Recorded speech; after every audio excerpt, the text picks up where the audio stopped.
Hello everyone, मैं हूँ रीटा उपाध्याय और आपका स्वागत है मेरे चैनल स्टडी विद रीटा में। एक MPPSC 2019 मेंस का सिलेबस जो इकोनॉमी का है वो हम कंप्लीट करने जा रहे हैं। तो इसमें मैंने एक यूनिट आपको कंप्लीट करवा दी है 7.15 वाली, जो कि आर्थिक विकास के तत्व थे।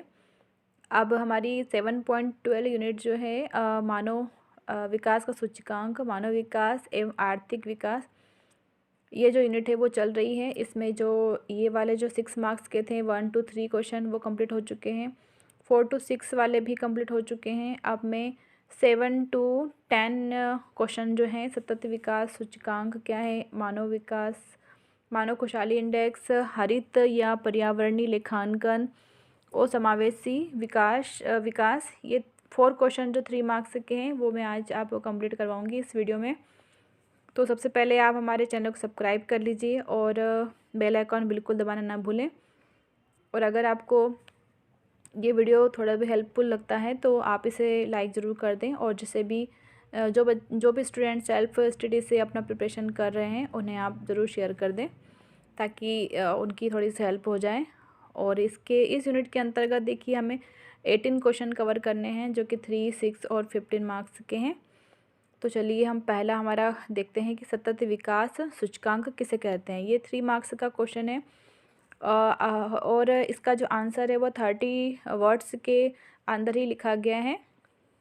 तो इसलिए आप इसे नोट डाउन कर लीजिए किसी नोटबुक में, और इसकी आप डेली प्रैक्टिस कीजिएगा इसको। तो इसके अंदर हम क्या लिखेंगे, सबसे पहले बताएंगे हम इसके अंदर आयाम के, इसमें कौन कौन से आयाम को शामिल किया गया है। तो इसमें आर्थिक विकास, सामाजिक समावेशन, पर्यावरणीय वहनीयता, इन 3 आयामों को शामिल किया गया है। और विकसित किसने किया था मान सतत विकास सूचकांक को, तो इसे विकसित किया था सतत विकास समाधान नेटवर्क एवं बटेल्समैन स्टीफटंग द्वारा। बटेल्समैन स्टीफटंग के द्वारा इसे विकसित किया गया था। और इसमें निर्धारित लक्ष्य कितने हैं, इसमें निर्धारित लक्ष्य हैं 17, जिसकी लक्ष्य प्राप्ति कब तक की रखी गई है, 2030 तक।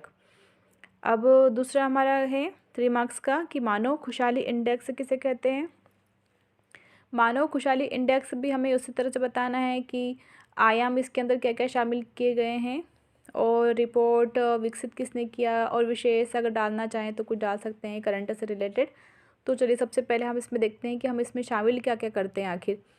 तो इसमें हम संपोषणीय विकास, पर्यावरणीय विकास, पर्यावरणीय संरक्षण, सांस्कृतिक मूल्यों का रखरखाव और सुशासन, इन 5 चीज़ों को हम इसमें शामिल करते हैं जब हम इस सूचकांक का मापन करते हैं तब। इसकी रिपोर्ट कौन जारी करता है, इसकी रिपोर्ट जारी करता है सतत विकास समाधान नेटवर्क, ठीक है। और इस विशेष क्या है, इसके अंदर विशेष बात यह है कि मानव खुशहाली इंडेक्स जो है वो भूटान की तर्ज पर बनाया गया है। भूटान जो देश है उसकी तर्ज पर बनाया गया था, और इसी आधार पर हमने मध्य प्रदेश में भी क्या स्थापना की है, आनंद मंत्रालय की स्थापना की है। जो हैप्पीनेस डिपार्टमेंट हमारे MP में है, तो वो इसी इंडेक्स के आधार पर बनाया गया है। कौन सा इंडेक्स के आधार पर, मानव खुशहाली इंडेक्स के आधार पर ही बनाया गया है। अब हमारा नेक्स्ट 3 मार्क का क्वेश्चन है कि हरित या पर्यावरणीय लेखांकन किसे कहते हैं। तो अगर सिर्फ इतना ही अगर वो लिखता है कि हरित या पर्यावरणीय लेखांकन, अगर आपको लिखा वो आता है, तो आप ये 2 चीज़ें इसमें इंक्लूड कर दीजिएगा कि भारत के पूर्व पर्यावरण मंत्री जो थे श्री जयराम रमेश ने इसकी आवश्यकता पर बल दिया। और इसमें क्या होता है, इसमें प्राकृतिक संसाधनों की क्षय लागतों का मापन किया जाता है, ठीक है। ये 2 पॉइंट आप लिख करके इसको आप फिनिश कर दीजिएगा, ज़्यादा लिखने जाएंगे। इसकी एक परिभाषा भी है जो मैंने आखिरी में ऐड कर रखी है, क्योंकि अगर वो परिभाषा भी लिखेंगे हम तो फिर हमारा 50 वर्ड्स के अराउंड हमारा आंसर चला जाएगा, इसलिए मैंने 2 पॉइंट में ख़त्म कर दिया, ठीक है। और अगर आप परिभाषा अगर से पूछे स्पेशली वो कि हरित लेखांकन की को परिभाषित कीजिए, हरित लेखांकन को परिभाषित कीजिए, तो फिर आपको उसमें डेफिनेशन उसकी देना पड़ेगी, जो कि आगे लिखी है मैंने। अब है समावेशी विकास क्या है। समावेशी विकास जो है वो 12वीं पंचवर्षीय योजना जो है पूर्णतः समावेशी विकास पर आधारित थी। एक्चुअली इसमें पॉइंट ऊपर नीचे हो गए हैं। सबसे पहला पॉइंट इसमें आप ये लिखिएगा कि अवधारणा सर्वप्रथम किस पंचवर्षीय योजना में प्रस्तुत की गई थी। तो आपको यहाँ बताना है कि समावेशी विकास अगर आता है तो आप सबसे पहला पॉइंट लिखिएगा कि इसकी अवधारणा जो है सर्वप्रथम 11वीं पंचवर्षीय योजना में प्रस्तुत की गई थी। दूसरा पॉइंट फिर आप इसमें ये लिखिएगा कि 12वीं पंचवर्षीय योजना पूर्णतः जो थी समावेशी विकास पर केंद्रित थी और इसका आशय क्या होता है ना, इसका आशय होता है कि अवसरों की समानता के साथ विकास करना ही क्या कहलाता है, समावेशी विकास कहलाता है।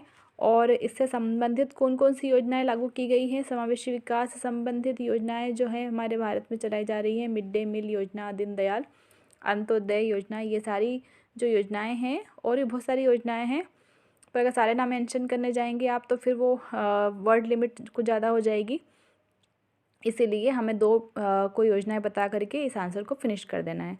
अब हमारा नेक्स्ट 3 मार्कर क्वेश्चन है कि हरित लेखांकन को परिभाषित कीजिए।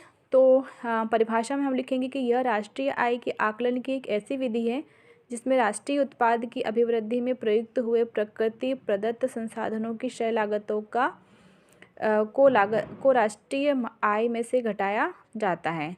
किसको घटाया जाता है, जो प्राकृतिक संसाधन होते हैं उनकी क्षय लागतों को राष्ट्रीय आय में से घटाया जाता है। यह है उसकी हरित लेखांकन की परिभाषा। और आप देख लीजिएगा, इसमें एक वर्ड काउंट कर लीजिएगा और अगर फिर भी थोड़ा 10-12 वर्ड अगर बच जाते हैं परिभाषा लिखने के बाद तो आप जो ये पर्यावरण मंत्री हमारे कौन से श्री जयराम रमेश, इनका नाम इंक्लूड करके बस आंसर को फिनिश कर दीजिएगा। तो ये हमारा हो गए सारे 3 मार्कर क्वेश्चन। और नेक्स्ट वीडियो में आपको फिर मैं दूसरे और क्वेश्चन करवा दूँगी 3 मार्कर के, तो ये सारी फिर आपकी यूनिट कंप्लीट हो जाएगी। तो आप सबसे पहले आप मेरे चैनल को सब्सक्राइब जरूर कर लें, बेल आइकॉन दबा लें और अगर और जिन्हें भी आप चाहें इन सेंड करना आप उन्हें शेयर कर दें। Thank you so much.